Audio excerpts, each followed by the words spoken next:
Welcome back to the channel, and today we're taking you over to Dover Transport Museum. They're holding an open day and it's supported by model makers, mainly model boats, but there's some few people there with lorries and cars and tanks and other bits and pieces. Unfortunately there's a very dark cloud floating overhead, but let's see how we get on. So, welcome to Dover Transport Museum. The event is put on by the MBA, which is the Model Boat Association of Dover, and a very good job they've done too. Well supported by about half a dozen other clubs, and if the weather does keep off, they'll have a jolly good day. Let's get involved.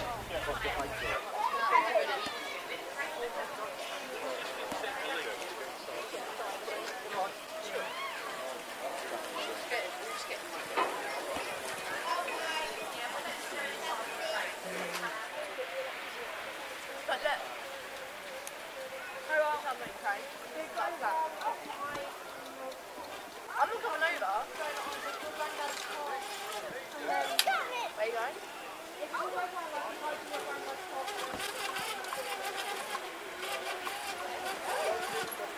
Your plan of making a friend sucks. Let's do it.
Rebel model of the class.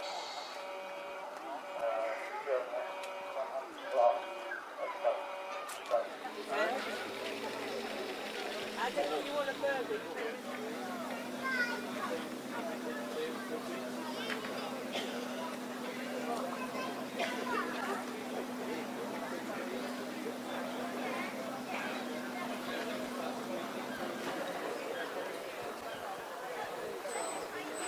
Yeah, I will do straight off. I'll come off from this, I'll go in.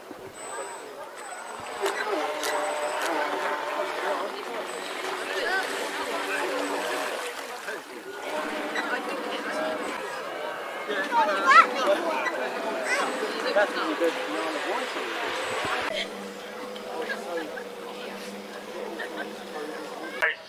Model, but Very nice of the phone.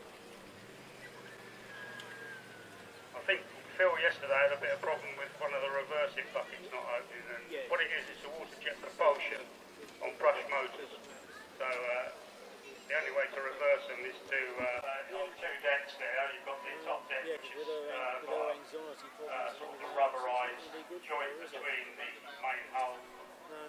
said, obviously, if anything. The problem with them was that they had a very funny motion, so you've got a different motion on the top deck than you did on the bottom, and it caused a lot of seasickness and things like that, and like knots. So they're quite fast, 35 knots offshore really. Of course, still brushless in, wasn't brushless, and the house was slowing down on the runway. Similar thing on the ship boat, buckets come down. The modern RLI Shannon has got the same system. They use Hamilton water jets. I'm not quite sure the make of these.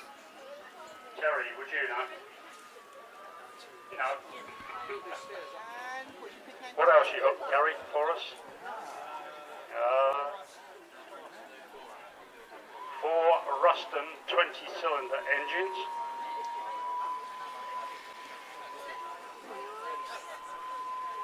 Top speed was 35. Oh, maybe later.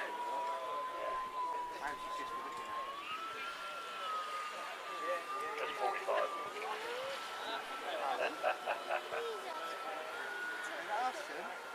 He was there, you go, is Moana go in the water later? Ferry's running in No, we've done some built attachment. So that's the Condor. Condor 9. Well, when Phil comes off, I think we're going to have another section there where some of the faster boats are going to come on the board, can't we? And you can have a splash of out. If it's empty up on sale. £1,000? No, it's not for sale. Yeah, how much that kit was? 360. Thank you, Phil. Just the kit. And you've got to put everything inside it. Well, no, you can make it as static. Yeah. And then you would have had the wheel on the back. And there's other little bits and pieces. He didn't run the fast electric, he ran the traffic control. I'll run that out there. Are you packed up now, your business? No, Yeah, basically, yeah. Who's doing it? Kevin? Yeah. Got a couple of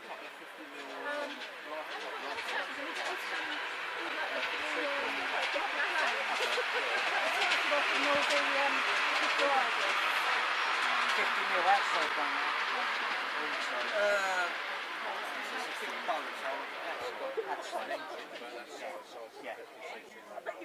The banner anywhere. Oh, Something dear, oh we dear. got it in their booth or something, or in their garage.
Quite impressive.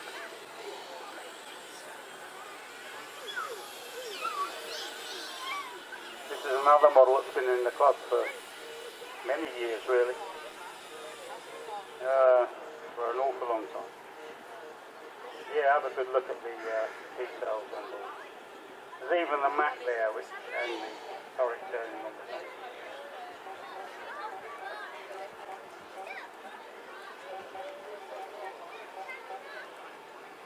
The other minesweeper is a river class minesweeper, modern. Actually not very well used with the Royal Navy. They gave them free range to go out into the Atlantic and do their damage.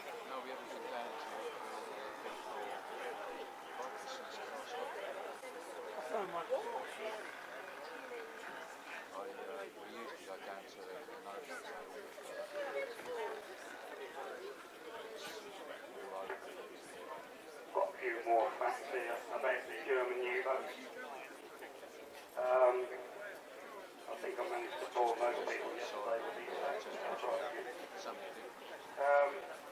Started off by the fact that when the Second World War started, it wasn't really ready. He could have done with more months of building of submarines because at the time he only had 6% of the unit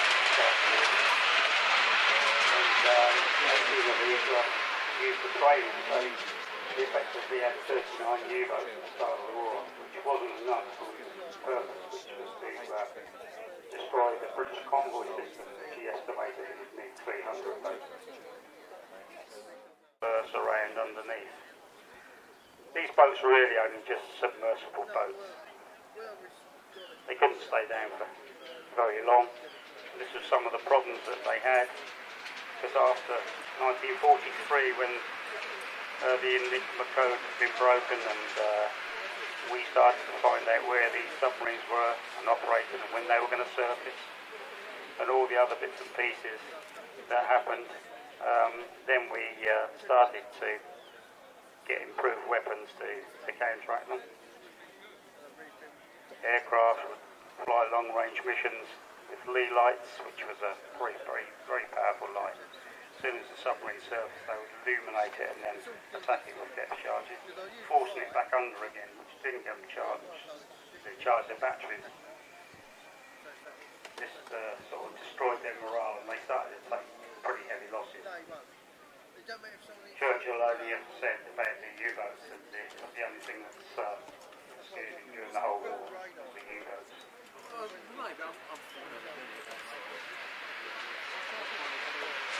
Said the most numerous of the German U-boats, 700 being built. And at the end of the war, the U-boats had sunk 2,882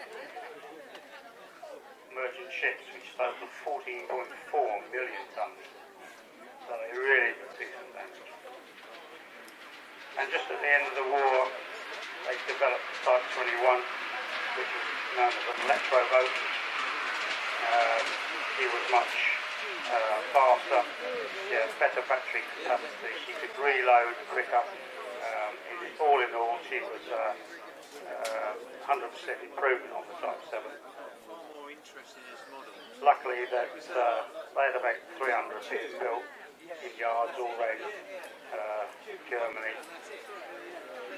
And when there was an air raid on, the shipyard workers were forced to carry on welding, and so they didn't damage the welds or didn't have any imperfection in the welds because they were a welded construction.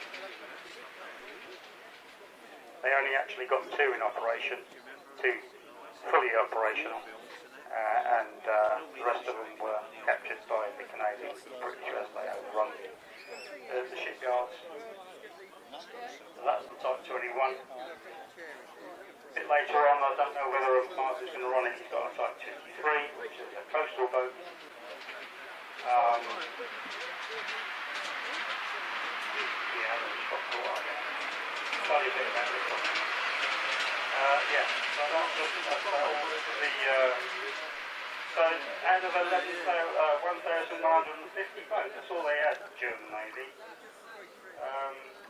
Well, you always think they've got unlimited supply of U-boats. Out of those 1,150 boats, 779 of them were sunk. 2 were captured. and the rest were scuttled or captured at the war's end. And there were 39,000 men in the U-boat service. 28,000 were killed, and 5,000 were captured. But out of all those boats, only 842 of them were actually fighting boats, and that's 781 were lost. This meant that 93% of them were wiped out. At the time of D-Day in 44, the Atlantic front boats operating out of Saint-Nazaire bases on the eastern side of France, they had just 68 boats, and at the end of the war they had just 3. So eventually defeat the U-boat. Right, the other submarine going round is a German type 27B. This is a midget submarine with only a 2-man crew, and they operated out of Portsmouth, Zeebrugge and Ostend, and operated in the North Sea. They had a range of about 300 miles, and they used to put tanks on the side which could increase their range. But they were very uncomfortable boats. If they fired a torpedo which actually hit another ship, the range was so close normally that it rolled the submarine around underwater. Very, very uncomfortable. There are reports from the firing of the torpedoes which were electrically fired when they failed to release off the rails, and the torpedo propelled the whole vessel with the torpedo target and the whole thing. So that was last 27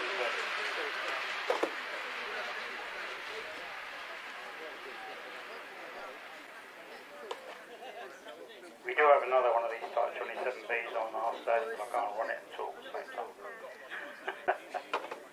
Do we have any more submarines out there? Pumps water into a tank and makes that tank heavy, which obviously makes the boat heavy and down she goes, and that's how basically that works. And because you pump air in to a tank and hold that pressure which has been pressurised behind it, you simply reverse the situation, and you can either pump it back out again or have the assistance of the compression behind the water.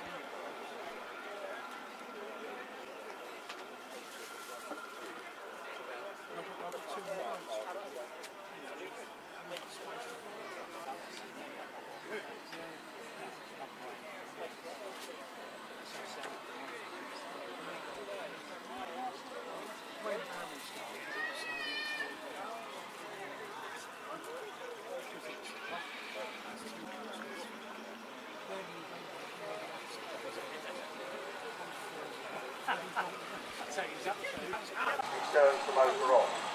So you load them and they are actually armed. What Martin does is release them by radio control past the magnet, and then in the release tube, the motor's already start and off. You'll know when it does fire them that they will go and hit the side of the pool and just spin off and run all over the place. You have to sort of grab them. If you grab them, then you can... Is it only electric you use there, or do you use sailboat? Sailboat, but no internal combustion engine? Back through the tube, and just got that space. Slow.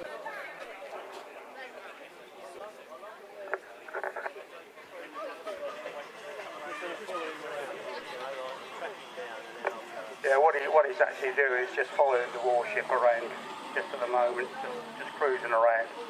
And what he'll probably do is come back into the corner where I am and line himself up for the vessel, which is going to be the other side.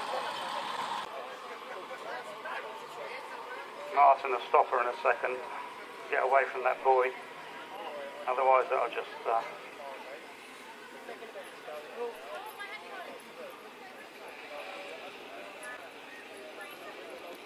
Unfortunately, that buoy is in his direct line of fire.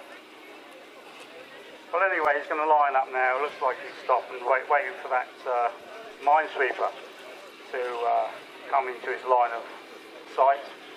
When that happens, he'll release 1 or maybe 2 torpedoes. So watch out now, watch the submarine, there they go, there is the ship. That explodes in the video, which is very effective.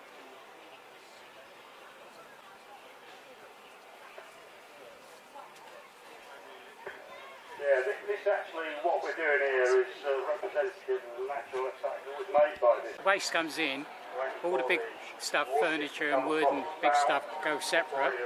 All the rest of the rubbish goes in there.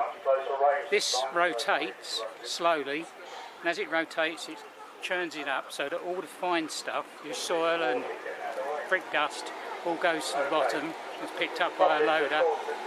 This is a dust suppression, so as water comes out there, or mist comes out of there to keep the dust down. This pipe here, when the conveyor belt is lowered down, the rubbish comes out, falls on the conveyor belt. If there's any paper or plastic or anything loose, the blower blows it straight off and goes into another bin. What comes out at the end is hopefully hardcore, when it does work.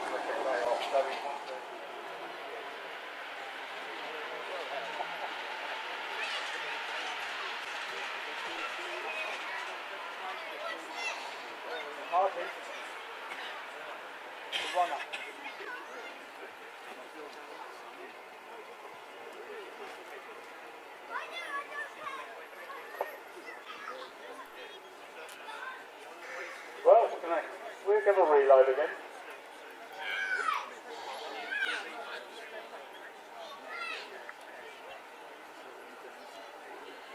Right, it's back to the position.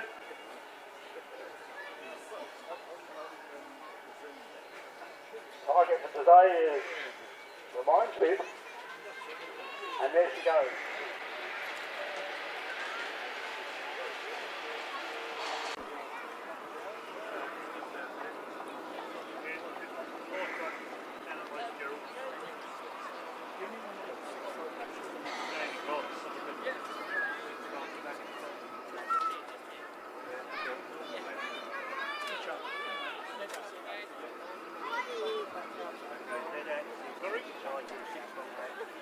Yeah, we've done your parking source lighting on the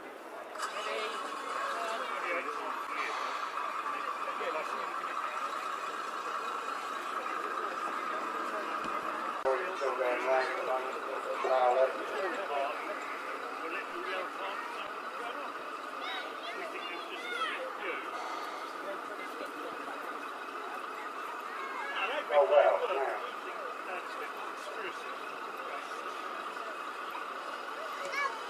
we're aware of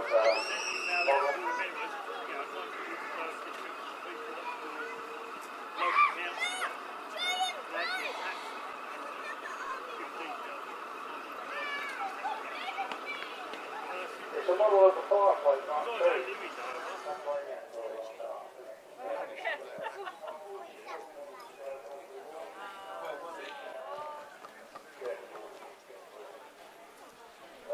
As I said at the beginning of the show, there's dark clouds overhead. Well, I'm afraid it's about to hit us. As you can see the flag, that means the wind is slowly building and the sky is getting darker. So I'm heading for my car and see you again soon. Bye.